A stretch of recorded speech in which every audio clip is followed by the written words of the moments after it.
And at the beginning with Daughter of Water in reverse, saying you may have some resistance or some fear or some doubt to remove in order to experience this. I often think of like a teenager in love. When I see the Page of Cups, it means, you know, feeling like that puppy love energy, or feeling like you're totally not obsessed with something, but passionate about something, totally engrossed with or consumed with something that really lights up your heart and fills your heart. And I see here with the Six of Water in reverse, or the Six of Cups in reverse, there may be something from your past that is preventing you from feeling young again. Both of these cards are very young cards. They have to do with children. They have to do with the inner young part of ourselves. Is there something from the past that you feel maybe drained your cups away, where your emotional energy was spent, or that it brought you displeasure? You know, something from the past that sort of didn't fill your garden, didn't make the flowers bloom. Because the opportunity here at the beginning of April is to see what does make me feel happy, what does make me joyful, what makes me feel like a teenager in love, what makes me feel like dancing and skipping and singing. Is there something from the past that is preventing me from doing that? You know, is there something that is there something from the past that is displeasurable to me? And how can I let that go, or open it up, or make a different decision to hold the water? Daughter of Cups usually has a cup in her hand, which she does here. What is it that I want to keep, and what is it that I want to let go of? And I see the water draining away in both of these with this in reverse. So what is it that I want to fill my cup with? What makes me joyful? What makes me happy? Where do I want to invest my heart energy is really the opportunity and the question at the beginning here of April. Does it make me happy to put my heart energy into this thing? And what I see here too is Two of Water, which means love, which means partnership, connection. When I think about nurturing something, you know, if I'm looking at where the water is flowing, it's really nurturing a connection. It's nurturing a partnership, and it's having integrity and vision within this partnership. So it could be a partnership with someone else, or even just partnership with yourself. You know, this can be self-love. So what takes you into the future, Libra? Do you have, with this in reverse, it makes me question, do you have a vision of the future being a certain way? Like it's stuck? Or that things are not progressing forward, that there's no new land to discover? Because with these cards showing up, in the reverse, there's some doubt, fear, or resistance that needs to be removed. But the energy is here, saying there is room for this partnership to be nurtured or grown. And there is a future here. There is new land to be discovered. But it's going to require love and integrity to do that. And maybe it's even love and integrity in your own self, Libra. It's possible that there is a way to go forward in the future that you carry those two things with you, and it really nurtures all of this growth. So my question to you at the opening of April is, how can you look to the past to see what made you joyful?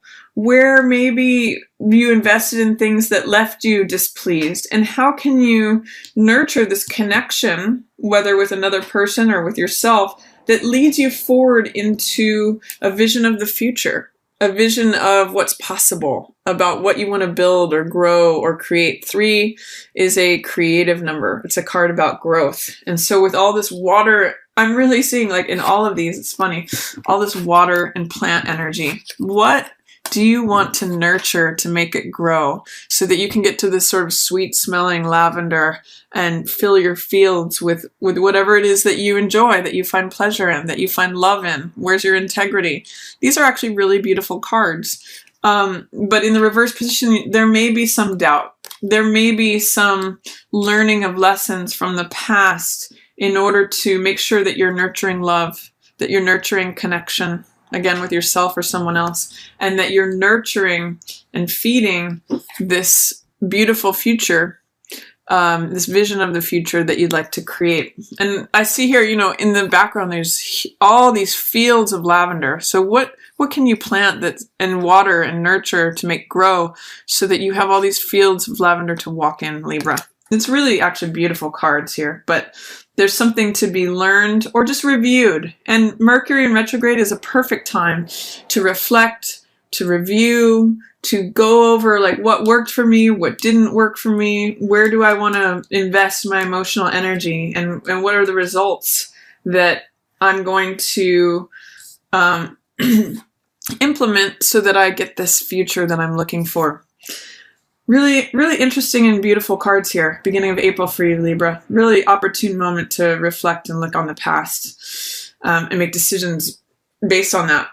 Then in the middle of the month, we have the Six of Earth, which is in reverse. It's called Breakthrough here. And both of these cards, Breakthrough, Six of Coins, and Balance, are about finding balance, finding equilibrium, finding out where can I put efforts so that I reap rewards that are equitable. Like, how do I want to spend my time so that I can find this balance? And you Librans are all about balance. So this means, this is usually equivalent to the Chariot, forward movement.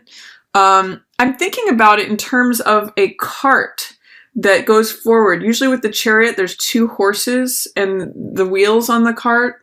So this is saying sort of balance your load. Breakthrough happens when we get an insight from making sure that everything is orderly around us, making sure that things are in equilibrium, that what we give out, we're also able to receive, that it's not us always giving and it's not us always receiving, that there is fairness, equilibrium, there is I want to say compatibility for some reason is what I'm getting with this card, or an equivalency between what we share and what we receive. That's really the power of the Six of Coins. It allows us to be benevolent, because when there's an abundance of things, we're able to share with the world, and we get this breakthrough of, there's enough for everyone. I feel balanced. I feel fed and nurtured, and therefore it inspires me to feed and nurture others. That's what breakthrough comes from, a realization of the balance of things. And that's what this card's about too. We can see the dragonflies flying around in the garden here. And one of the things I learned from my mother, who was a master gardener, is that when the balance of the pH in the soil or in the garden is correct, that's when dragonflies appear. It's sort of like a reassurance or a symbol that all things are in harmony or order. And 6 is a number of harmony. And this is a card about going forward once the harmony is established. So I'm really seeing some beautiful things here for you. Once you make it through of where you want to, once you do some reflection on where you want to invest your emotional energy, you may have a breakthrough about what is balanced, what is like watering enough. If you take the water over a garden, you don't want to put all the water on one side and none on the other. You want to sort of have an even distribution. So having many different parts of your life addressed allows you to kind of go to the next level and move forward. It says, everything's functioning properly as it should. That's where I'm getting the tightening of the wheels on the Chariot. It's like doing maintenance on your car. When things are in equilibrium, you can really progress forward. And that's what finding this balance is about. And it also leads to fullness. This is 3 of Cups. This is celebration. This is saying, I've got more than enough. I'm ready to celebrate. I'm ready to be supported by friends and family. In many decks, this is a picture of 3 women holding up cups and dancing. So it's feeling full. This card is just called fullness. So when we get to that point of like everything's taken care of, the maintenance on the car, the watering of the garden, everything is functioning as it should be, the give and take is in balance, then fullness comes, growth. 3 is a card of growth. It's a card of creativity, and it means, especially in terms of our hearts, feeling celebratory, feeling joyful, feeling like now I can dance. Now I can lift up these cups and celebrate. It's a real confirmation of what makes me happy. The questions that you may have been asking at the beginning of April, it's a confirmation of, yes, I have figured out what makes me happy, and here it is. I'm celebrating. I'm enjoying it. I've got not only enough water coming in to fill my cup and another's, but excess. So I'm really excited for you, Libra, at the middle of April. Once you kind of evaluate this and decide where you're going to be putting out this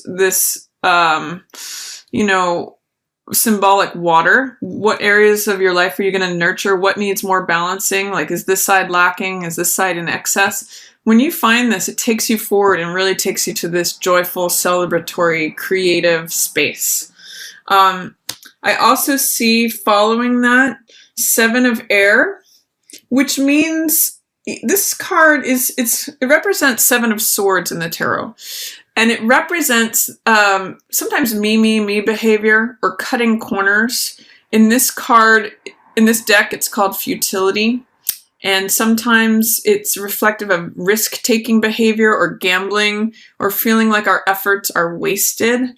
So I want to encourage you, when you look at this, what do you need to cut out that maybe has been a futile use of your time and energy? Like, for example, these are very, very different opposite cards. This one is a card of celebration, fulfillment, joy, creativity, fullness. And this one is futility. It's like whatever actions are being taken, the results are not coming. This is the broken tip of an arrow. It's not even functional anymore. So it might be a good touchstone to think about again, the same thing as the beginning of the month. What fills me up? What makes me joyful? What makes me feel like I've got surplus versus what feels like wasted energy? What feels like I've been putting effort towards it or thinking about it. Sometimes it's even just wasted mental energy. What am I thinking about that is not bringing me results versus what I'm investing my heart in that does bring results, that brings me creativity, fullness, enjoyment, even feeling like celebrating. So these are contrasting cards. And I think for me, it's really a question of where do you want to invest your energy? Since you've come from this place of balance, it results in this naturally. But what else can you cut out that, especially mentally, in terms of thoughts, beliefs, ideas, old, outdated things that are no longer useful, that you can toss away? And I see you coming to a moment of realization of something, awakening to a new truth that, maybe I have been thinking about things that don't serve me, or maybe I want to cut out thoughts, beliefs, ideas that are just no longer functional, that have no longer served their purpose. This gives you an aha moment. This is Ace of Air, which represents Ace of Swords.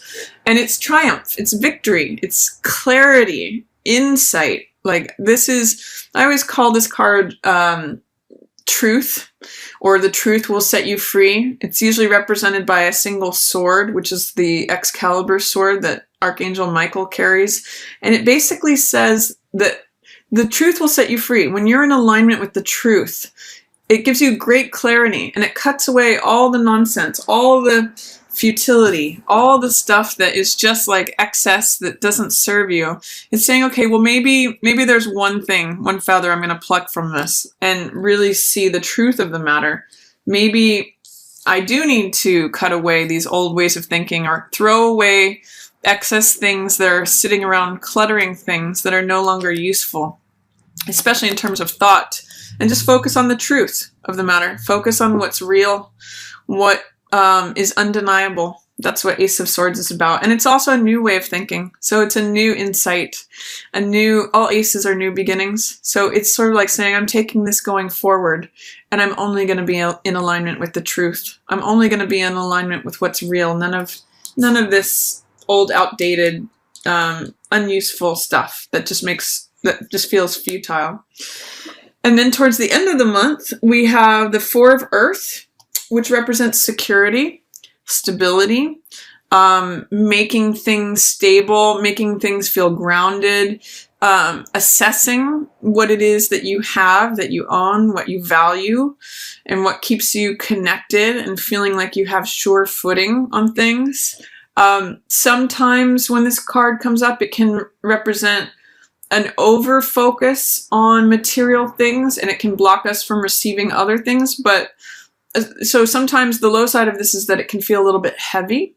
But ultimately, this is just saying you're wanting to maintain the status quo. You're wanting to keep things in a solid order is what I'm really realizing. And maybe it's even valuing the possessions that you have or the things that you have in your life, whether the things that are valuable to you, even if it's relationships. Usually the things that are most valuable are relationships with others. So this is saying, oh, aha, I have an aha moment. Yes, I really do have a lot of gifts, a lot of blessings, a lot of things that I value in my life. And it creates great security for me. In these last two cards, towards the end of the month, I see Two of Air, which is saying inner peace here, and Daughter of Air, which is the Page of Swords. So I really, with these two cards especially, actually all three of these in a row, we have the Ace of Air, the Two of Air. This is a card of truth. This is a card of inner peace. If there was any sort of challenge to becoming balanced, I see that happening. This has a lot of Libra energy to it, actually. And it's just called inner peace. It's identifying what's important to you and focusing on that. Simplicity, really, with both of these cards, and showing gratitude for what it is that you have. I really see you in a very nice, calm place here, Libra, towards the end of the month. And Daughter of Air is equivalent to Page of Air. And what she does is she speaks the truth. She speaks the truth as a child speaks the truth. You know how children can sometimes say the most obvious things, and they don't really consider what the impacts of their words are. They just say it directly, and it can be really refreshing, how the honesty of a child. So I'm going to encourage you to embrace that energy towards the end of the month and just be very honest, not in any premeditated way, not in any calculated way, not going for any particular effect, but just really speak what's on your mind and on your heart.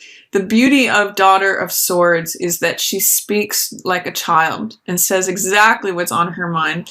And the high expression of that is that it's refreshing, that it can cause laughter, that it can just be that it's right there on the surface. And it's a beautiful energy to embody if you can get your heart to this place of peace. Your expression will naturally just be honest and true and like clear as a bell. So I'm excited for you with that too, Libra, towards the end of the month. It's really, I see you going from the Daughter of Water in reverse, what does my heart want, to I know my truth. I've connected with it. I've found it here. And not only that, but I can say it too. And I'm free. So beautiful reading for you, Libra, for this month. If the beginning of the month feels like it's still a little agitated, wait till we get till that middle of the month when Mercury comes direct out of Aries and we get that new moon in Aries. Just let your inner calmness, your inner grace, and your inner balance guide you until we get to that moving forward energy. And then I just see a lot of peace coming for you and being able to express yourself in a very free, clear, direct way.